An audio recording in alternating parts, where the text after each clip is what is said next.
Hello friends, welcome to हमारी tech पाठशाला जहां हम सीखते हैं टेक्नोलॉजी को सिंपल और प्रैक्टिकल तरीके से। तो दोस्तों, आज के वीडियो में हम एंड्रॉयड स्टूडियो में डायनेमिक डैशबोर्ड एक्टिविटी बनाएंगे जिसमें हम ग्रिड लेआउट का यूज़ करेंगे और हर लाइन आइटम में एक इमेज और एक टेक्स्ट आइटम रहेगा और हर आइटम का ऑन क्लिक नेविगेशन इंप्लीमेंट करेंगे। ये डैशबोर्ड आपके ऐप को प्रोफेशनल लुक देगा, बिल्कुल मॉडर्न ऐप की तरह। तो चलिए बिना टाइम वेस्ट करे स्टार्ट करते हैं।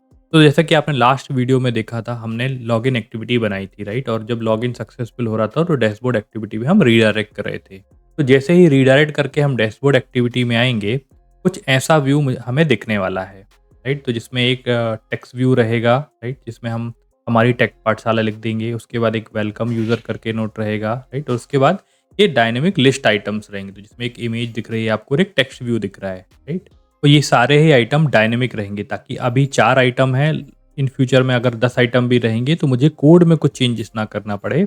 जैसे जहाँ पे भी मैं लिस्ट मेंटेन करने वाला हूँ, वहाँ पे ऐड करूँगा तो वो अपने आप डैशबोर्ड में रिफ्लेक्ट कर जाएंगे। तो जैसा कि आपको पता है, इस पूरी वीडियो सीरीज में हम चैट जीपीटी का ही यूज़ करने वाले हैं, राइट? तो अभी मैंने चैट जीपीटी का यूज़ करके एक डैशबोर्ड इमेज ऑलरेडी ये बना ली है, राइट? हमें उसको ही अपलोड करेंगे और उसमें एक प्रॉम्प्टर ऐड कर देंगे ताकि वो सारा कोड हमको लिख के दे दे। तो चलिए सबसे पहले चैट जीपीटी ओपन कर लेते हैं और इसमें जो डैशबोर्ड की इमेज बनाई है उसको अपलोड करूंगा और इसमें एक प्रॉम्प्टर लिख देंगे, create dynamic dashboard activity using grid layout where each line item has an image and a title and everything loads dynamically from the code. इतना करके मैं एंटर कर देता हूँ। तो जैसा कि आप देख पा रहे हो, इमेज और प्रॉम्प्टर के हिसाब से उसने रिस्पॉन्स दे दिया है। तो सबसे पहले अगर मैं डैशबोर्ड एक्टिविटी दिखाऊं ये एक्सएमएल फाइल में, तो देखो एक एक स्क्रॉल व्यू के अंदर एक लीनियर लेआउट लिया है, उसमें एक टेक्स्ट व्यू है जो हमारे टाइटल को दिखाएगा, राइट? उसके बाद जो वेलकम नोट लिखा हुआ था वो है लिखा हुआ है इसमें एज इट इज़। अभी तो जो हमने यूआई में दिया था as it is hard coded, यहाँ पे वैल्यू आ गई है। इन फ्यूचर में हम इसको चेंज भी कर सकते हैं। उसके बाद एक ग्रिड लेआउट मिल गया है, ये डैशबोर्ड का पूरा कोड लिख गया है। के बाद ये कोई कार्ड का बैकग्राउंड है और उसके बाद जो एक्टिविटी में हम रिडायरेक्ट करने वाले हैं वो लिख दी है, राइट? तो चलिए एक एक करके इसको कॉपी करना चालू करते हैं। तो सबसे पहले मैं एक्सएमएल कोड कॉपी कर लूँगा। इसके बाद मैं डैशबोर्ड के एक्सएमएल फाइल में जाऊँगा और पूरा रिप्लेस कर दूँगा।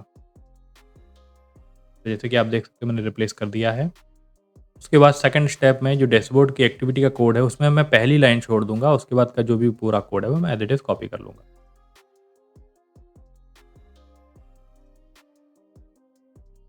तो पहली लाइन यहाँ भी छोड़ दूँगा और पूरा code as it is copy paste कर दूँगा।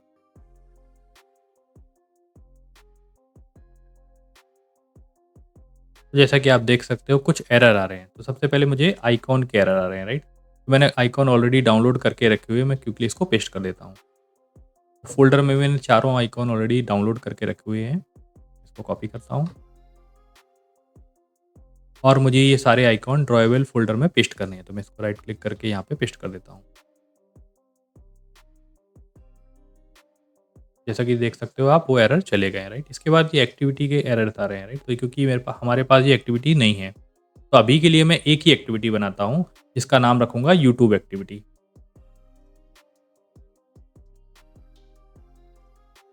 राइट क्लिक करूँगा और यहाँ पे एक्टिविटी में जाके एम्प्टी एक्टिविटी सेलेक्ट करूँगा और अभी के लिए मैंने एक्टिविटी का नाम यूट्यूब एक्टिविटी सेलेक्ट कर दिया है और अब इसको मैं एम्प्टी रहने देता हूँ। क्लिक करूँगा फिनिश पे। डैशबोर्ड में जो भी एक्टिविटी आइकॉन पे सिलेक्ट होगा मैं बाय डिफ़ॉल्ट एक ही एक्टिविटी में उसको रीडायरेक्ट कर दूँगा। तो मैं पेस्ट कर देता हूँ इसको, सारी जगह मैं सेम ही एक्टिविटी पेस्ट कर देता हूँ। इसके बाद देख सकते हैं ये एक रेड आइकॉन दिख रहा है, दैट मीन्स एक एरर और है। तो मैं इसको क्लिक कर दूँगा यहाँ पे। जैसा कि एक देख पा रहे हो आप, एक कार्ड बैकग्राउंड कलर का एरर आ रहा है, राइट? तो उस इश्यू को रिज़ॉल्व करने के लिए मुझे ड्रॉएबल फ़ोल्डर में एक कार्ड बैकग्राउंड करके एक एक्सएमएल फाइल बनानी होगी। तो मैं इसको कॉपी कर लेता हूँ नाम को। ड्रॉएबल फ़ोल्डर में जाऊँगा, राइट क्लिक करूँगा और यहाँ पे फाइल में जाके वो फाइल की एक फाइल बना लूँगा। इसके बाद ये पूरा code as it is copy कर लूँगा और यहाँ आके पेस्ट कर दूँगा। तो जैसा कि आप देख पा रहे हो, अब कोई भी एरर इस फाइल में नहीं है। इसके बाद मैं अपने फ़ोन को कनेक्ट करके और इस ऐप को रन करता हूँ। तो जैसा कि आप देख पा रहे हो मेरी डिवाइस कनेक्ट हो गई है। अब मैं रन पे क्लिक करता हूँ। तो जैसा कि आप देख पा रहे हो ऐप रन हो गई है। इसके बाद मैं टेस्ट मोबाइल नंबर ऐड करके और ओटीपी एंटर करके लॉगिन कर लेता हूँ। वेरीफाई बटन पे क्लिक करूंगा और डैशबोर्ड एक्टिविटी पे रिडायरेक्ट हो जाऊंगा। तो जैसा कि आप देख पा रहे हो दो टूल बार आ रहे हैं, राइट। तो सबसे पहले मैं इस इश्यू को फिक्स करता हूँ। तो इस इश्यू को रिजॉल्व करने के लिए एंड्रॉयड मैनिफेस्ट फाइल में जाऊंगा और ये वन लाइन को रिप्लेस करके ये थीम डिसाइड कर दूंगा कि ये नो एक्शन बार थीम हमें चाहिए। मैं फिर से इस ऐप को रन करता हूँ, वेरीफाई पे क्लिक करता हूँ।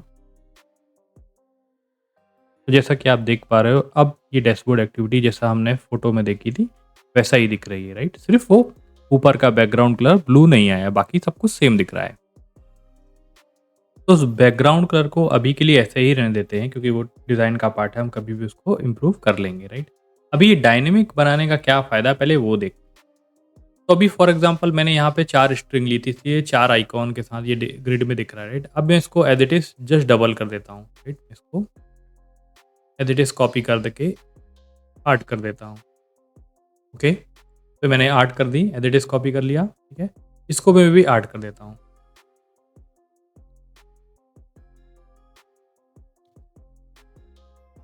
ओके, इसके बाद ये एक्टिविटी क्लास है उसको भी मैं 8 कर देता हूँ। ओके, ये 3 ही जगह चेंज करना पड़ेगा और अब मैं इस ऐप को फिर से रन करता हूँ। तो जैसा कि आप देख पा रहे हो ये 8 आइकॉन दिखने लगे और हमने कोडिंग में कुछ चेंज नहीं किया, सिर्फ जो एरे बनाया था वहाँ ही एंट्री की और ये सारा कुछ यहाँ पे दिखने लगा। अब मैं किसी एक पे क्लिक कर लेता हूँ। जैसा कि आप देख रहे हो क्लिक इवेंट भी प्रॉपरली काम कर रहा है। तो अभी मैंने एक ही एक्टिविटी में रीडायरेक्ट किया है, कल के दिन हमारे पास सब आइकॉन के लिए या सब आइटम के लिए एक इंडिविजुअल एक्टिविटी हो सकती है।